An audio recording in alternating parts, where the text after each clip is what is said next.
pemirsa Tarakan TV, masih bersama saya Rangga Kozazi di program Serba Servi segmen 2, di mana kita hari ini masih berada di Barbershop IQ miliknya Bang Ing. Nah ini kali ini saya ditemani sama salah satu rekan kerjanya Bang Ing yang biasanya motongin rambut orang ya Bang ya. Dengan Bang siapa Mas? Agung. Bang Agung. Nah Bang Agung juga bersedia bercerita kita lebih jauh pengalamannya beliau dalam bekerja lah sebagai barber di tempatnya Bang ini. Oke Bang Agung, kalau berbicara pengalaman Bang, sudah berapa lama kira-kira Bang Agung ini motongin rambutnya orang? Oke, baik. Kalau saya sejauh ini baru jalan setahun sih. Jalan setahun. Dulu basicnya apa Bang? Sebelum ke potong? Kalau dibilang basic, saya banyak sih, maksudnya kerjaan tuh sudah banyak gitu lah. Saya paling lama jadi ekspedisi kurir. Oh. Saya dulu sempat di JNT. Oh, oke. Berarti dulu kurir. Iya. Yang banting setir jadi tukang potong. Iya benar. Kenapa Bang kira-kira? Kenapa tukang cukur? Itu awalnya saya iseng sih. Pertama waktu itu habis kontrak dari JNT gitu kan. Setelah dari situ saya coba buka YouTube, ketemulah salah satu barber Indonesia ternama. Di situ saya melihat kayak di sini kayak ada peluang gitu. Oke. Dan saya rasa itu mungkin masuk di saya. Dan kebetulan waktu itu masih ada sisa-sisa dana dari sebelumnya, jadi saya coba beli alat seadanya, saya coba buka pangkas sederhana. Oh, sempat buka sendiri awalnya. Tapi itu berlangsung sebulan aja. Kenapa stop? Itu karena sisa ruko aja sih kemarin. Oh, gitu. Jadi kendalanya di situ. Tapi sempat buka sendiri ya? Iya, sempat buka sendiri. Kalau melihat potensi pada saat buka sendiri gimana? Banyak nggak yang motong? Kalau untuk awal-awal sih memang belum terlalu banyak. Nggak sebanyak di IQ Barber ya. Iya. Belum terlalu banyak.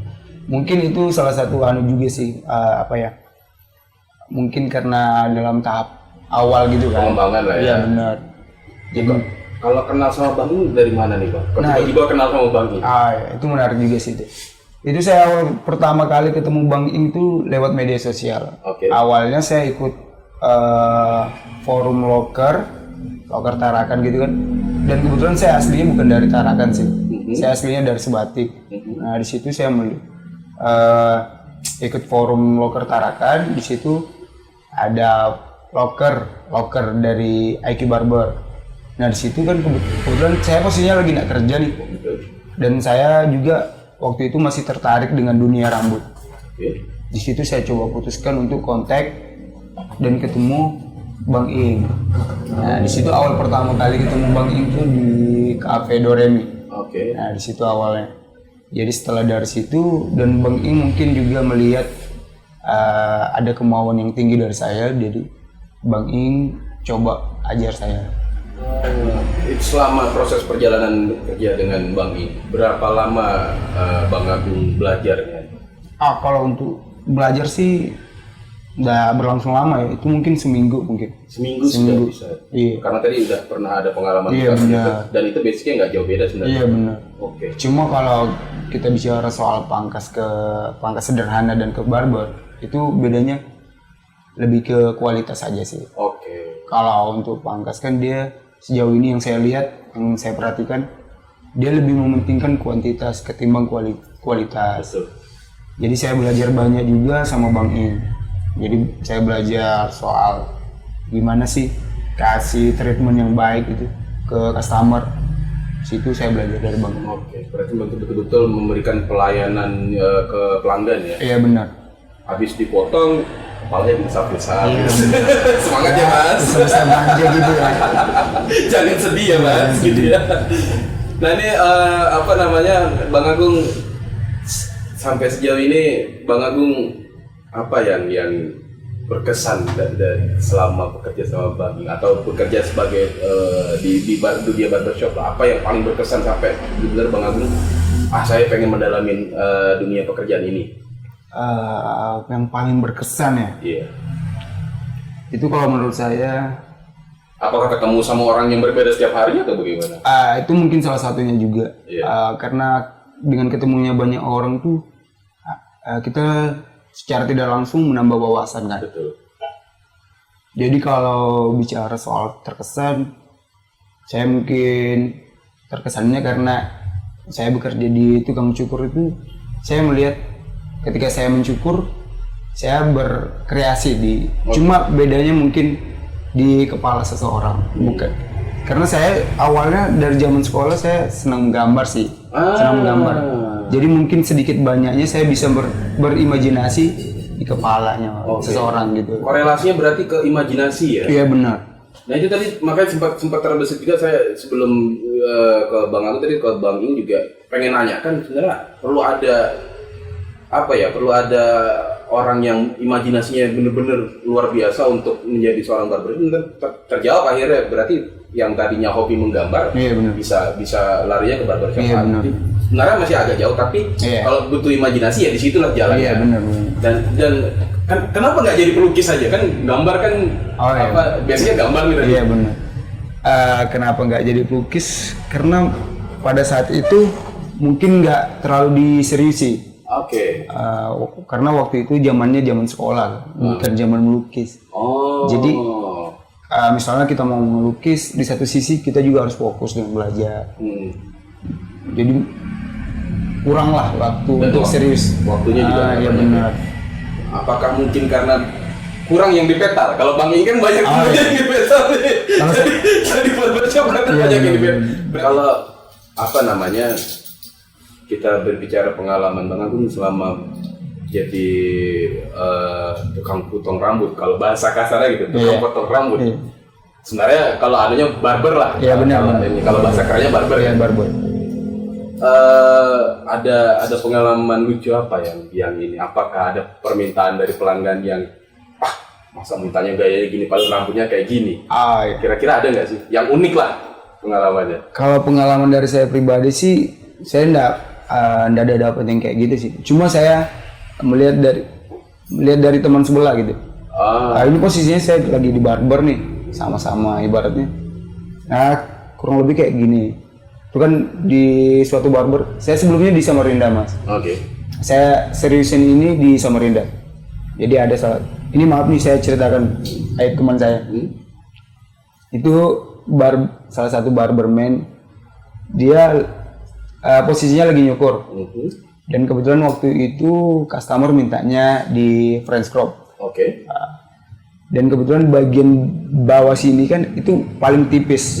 Dan waktu itu customer mintanya digaris. Dan itu posisinya sudah tidak bisa digaris. Karena memang bagian bawah kan kosong nih. Dan customer tuh minta digaris. Nah, jadi yang lucu menurut saya itu barbernya bilang gini, Mas ini tidak bisa digaris. Kalau mau digaris ini tak kasih spidol. Dilukis. Iya. Dikasih spidol gitu. Jadi lucu sih menurut saya. Makanya saya bilang dari tadi nih, saya ulang sekali lagi, dunia barber itu sebenarnya tidak semudah yang orang lihat. Iya. Orang taunya cuma datang, pengen potong seperti apa, selesai pulang. Iya. Nggak tahu bagaimana caranya si tukang pemotong rambut ini harus, nggak ada yang sempurna sebenarnya, tapi kita harus bisa bagaimana caranya mencapai sedikit lebih sempurna begitu orang itu udah pulang, ada merasakan kepuasan lah, merasa ganteng, merasa cantik tadi yang saya bilang. Nah kalau kendala Bang, selama menggeluti dunia barber ini, ada kendala nggak sih? Kalau bicara soal kendala, paling kita bicara soal teknis cukur rambut ya. Iya. Itu paling sulit atau tricky gitu. Biasanya kita cukur rambut yang model ke arah flat top. Kalau bahasa kita di sini tuh rambut cepak. Biasanya kayak gitu. Itu agak sulit memang sejauh ini ya. Tapi tidak menutup kemungkinan kita bakal bisa juga. Karena kita kan juga statusnya harus belajar juga kan. Iya. Dan harus bisa ya. Iya harus bisa. Kalau yang model rambut keribu itu pernah nerima nggak sih? Kalau keribu sejauh ini belum sih. Belum. Yang keribu parah gitu yang kayak ngembang parah belum sih. Yang kayak jamur tuh. Iya, kayak jamur belum. Belum pernah. Paling ya tinggi segini aja. Keribul ya, Iya, bergelombang lah. Iya benar. paling kayak gitu. Nanti saya suruh kameramen saya kribo gitu, boleh Bang ya? Iya boleh. Rambutnya dia kan agak kribo nih Bang. Iya boleh. Agak ikal sih kalau Agak ikal. Ini kameramen saya mau bisa. Saya nanti jadikan kribo. Nah ini Bang Agung, melihat potensinya Bang Ing sampai sejauh ini gimana Bang? Terus bekerja sama Bang Ing gimana? Anunya Bang? Kalau saya pribadi yang saya mau lontarkan itu, saya berterima kasih sama Bang Ing, dan saya bersyukur juga waktu itu bisa ketemu langsung sama Bang Ing, karena saya belajar banyak dari Bang Ing. Jadi yang sebelumnya Bang Ing katakan itu untuk membantu meningkatkan SDM, tarakan gitu kan, untuk soal cukur rambut dengan apa ya, treatment yang Bang Ing kasih itu ibaratnya luar biasa menurut saya. Apalagi tadi yang seperti Bang Ing katakan itu, ketika ada yang mau masuk belajar sama Bang Ing open dan kasih itu gratis. Tanpa dipungut biaya. Dipungut biaya. Berarti itu luar biasa menurut saya. Berarti Bang, Abang Agung kemarin latihan itu nggak dipungut biaya sama sekali? Nggak dipungut biaya sama sekali. Makanya saya bersyukur dan berterima kasih sama Bang. Nah nih, ini sudah ada testimoni langsung nih pemirsa. Salah satu anak didiknya Bang Ing yang yang berhasil ya, mengikuti pelatihan dan bahkan bekerja di sini. Iya benar. Nah ini juga siapa tahu masyarakat Tarakan yang anak-anak mudanya lah, terutama yang berkeinginan untuk menggeluti dunia barbershop, bisa langsung datang ke IQ Barber, berlatih langsung dengan Bang Ing. Berlatihnya motong rambut orang, bukan motong rezeki. Iya. Kalau motong rezeki beda lagi. Iya benar. Sama satu Mas. Ya. Dan profesi seperti ini kan itu termasuk kegiatan yang positif ya. Nah betul. Misalnya contoh nih, mungkin hampir sebagian banyak orang Tarakan tuh banyak yang kuliah gitu ya. Iya. Mungkin dari salah satu dari mereka mungkin pengen kesini ikut join gitu kan, ketimbang mereka nongkrong ngabisin waktu atau ngabisin biaya mereka untuk keperluan besok, mending mereka cari lagi untuk keperluan besok dan nambah. Iya betul, apa bisa buat nambah, apalagi itu skillnya juga nambah gitu. Iya benar. Dan otomatis wawasannya juga bakal nambah dan relasi juga makin banyak. Betul. Kalau usia, maaf, berapa usia sekarang?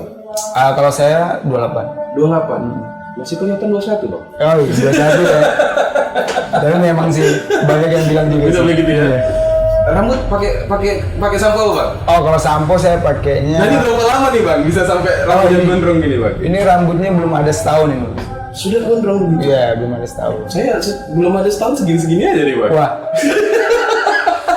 Kayaknya Bang ini, nah ini pemirsa, salah satu keunikan yang ada saya lihat di barbershopnya Bang Ing nih, termasuk Bang Ingnya sendiri, rambutnya gondrong-gondrong. Iya. Harus gondrong. Harus gondrong. Jadi kalau nggak gondrong tetap bisa masuk. Iya benar. Tetap bisa masuk. Tapi bener belum setahun. Belum setahun. Perawatan juga nggak sih?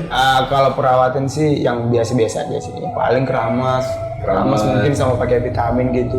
Paling gitu aja sih. Semua ada keinginan sampai mana? Kalau saya pribadi keinginan sampai di sini sih. Jangan, nanti didatangi Bang Ing tadi datang gitu. Oh, iya ya. Nanti dibilang bukan manusia. Tapi bener mau sampai segini? Iya. Pernah panjang sampai segini? Saya panjangin kemarin sedada. Sampai sedada? Iya sedada. Cuma karena kembali kerjaan waktu itu saat itu, jadi mau nggak mau saya harus potong. Dan waktu itu juga karena acara nikahan, saya pernah janji sama sepupu saya, ketika kamu sudah mau acara untuk nikah, saya bakal potong. Waktu itu. Tapi hobi gondrong memang Bang? Iya memang hobi gondrong, senangnya di situ sih. Pernah digodain nggak sih? Digodain apa nih? Salah kalian? Enggak ya? Enggak. Nah ini sebenarnya ya kalau mau ngomong pengalaman ya Bang Agung di umurnya yang 28 cukup muda masih sudah berani buka usaha sendiri tadi satu. Kedua, berani keluar daerah, Iya benar. merantau untuk mencari pekerjaan sendiri. Ini memang benar-benar jasanya Bang Ing bukan hanya di kota Tarakan saja bahkan sudah bisa melibatkan wilayah luar Tarakan tadi. benar. Dan menurut penuturannya Bang Agung juga dari pengalaman yang diterima pun tidak sedikit banyak Benar. pelajaran yang diterima oleh Bang Agung juga berharga sampai bisa sampai di titik ini. Gitu. Benar. Nah, harapannya Bang Agung sebelum kita menutup di segmen kedua Bang Agung, harapannya Bang Agung secara pribadi dan juga secara salah satu yang bekerja di barbershop IQ-nya Bang Agung apa kira-kira? Oke, jadi kalau harapan saya sih, yang pertama soal barber ya, kemungkinan kita bisa up yang lebih besar lagi. Amin. Dan kita bisa buka cabang di mana-mana gitu. Ibaratnya kita bicara soal Kaltara ya, kita bisa buka di Sebatik, bisa buka di Tanjung, bisa buka di Nunukan. Ya harapannya seperti itulah. Dan kita membangun SDM yang di luar dan di sini. Ketika ada yang pengen masuk join ke kita open. Dan yang lebih maju lah ya. Ya lebih maju, mungkin lebih maju. Dunia barber lebih maju lah. Iya benar. Sama yang tadi yang sebelumnya Bang Ing katakan, mungkin di setiap tahun mungkin bisa diadakan event. Betul. Ya, benar. Ada pelatihan. Benar. Dan harus pelatihan juga. Ketika ada event otomatis banyak mata yang melihat ke arah sana kan. Wah, ini kayaknya kegiatan positif. Mungkin kita bisa lari ke arah sana ketika kita lagi kosong. Bisa aja judulnya amal cukur rambut gratis. Iya, benar. Kan? Bisa jadi. Ya, sama satu lah yang ke Bali jangan lupa Bang. Ya, ke Bali. Bali. Target saya Bali. Nah, oke pemirsa, ini segmen 2 kita bersama Bang Agung yang cukup menarik, cukup muda, 28. Udah menikah? Belum. Bisa dicarikan jodoh kali ya. Semoga cepat ketemu jodohnya. Amin. Jadi ada yang bisa nyampoin rambutnya ya kan? Saya kapan? Oke pemirsa, ini cukup menarik sama Bang Agung juga pengalamannya cukup banyak. Terus juga ini juga bisa menjadi salah satu contoh untuk anak muda di Kota Tarakan yang ingin bekerja di luar daerah. Jangan takut Bang ya. Iya benar. Harus yakin. Iya harus yakin. Apalagi posisinya laki-laki ya. Nah, tapi nggak menutup kemungkinan cewek juga harus bisa. Harus semua bisa ya. Iya harus bisa. Cewek cowok zaman sekarang sama aja. Iya benar. Kalau mau keluar mau berhasil jangan takut, harus yakin. Harus melangkah. Dan harus gondrong. Iya. Harus gondrong. Harus gondrong.